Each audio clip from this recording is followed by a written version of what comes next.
I think we can bring up background checks like we've never had before. I think both Republican and Democrat are getting close to a bill to doing something on background checks.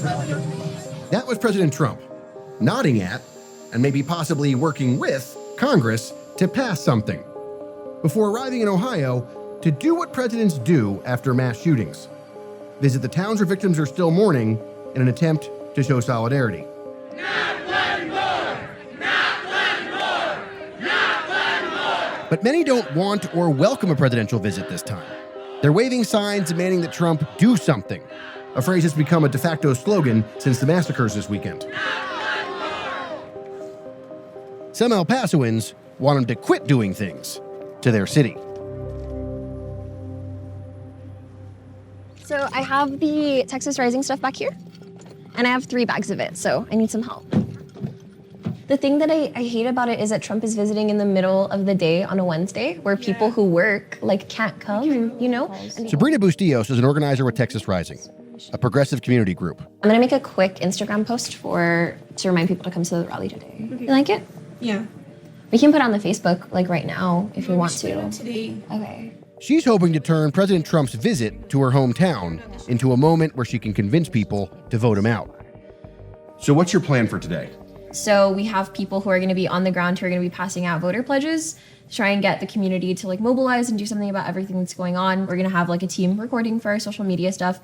And my plan is just to get through talking about this really horrible thing, preferably without crying. So that's kind of the personal goal. You suffered a terrorist attack. That's what has been determined. There was a terrorist attack in El Paso. The President of the United States wants to come and do what presidents do after terrorist attacks, which is give his condolences. People don't want him to come. Mm-hmm. Explain that to me. He has constantly talked down about our community. In the media, he's said at his rallies that El Paso is super dangerous, that we're home to drug violence and cartel violence and all of this stuff that's not true.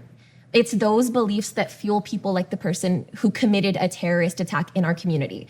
So we can put politics aside, but the fact of the matter is Donald Trump has incited violence toward our community. Hello, everybody. We want to thank everybody for coming together in this community to repudiate the hate. People here knew Trump was probably going to come to offer the thoughts and prayers of the nation. But El Pasoans aren't buying it. They don't want his thoughts or his prayers. They're on to politics. How many of us are registered to vote in this crowd? Awesome. People here feel like this town changed after Trump took office. Family separations, ICE raids, increased military presence on the border.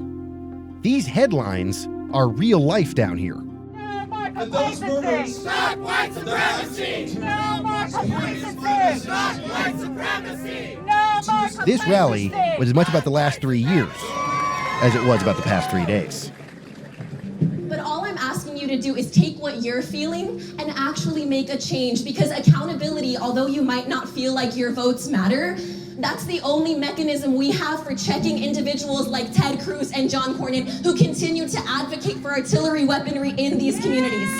Militarization does not work. Militarization makes us feel unsafe in our own home, which is exactly what happened at a fucking Walmart.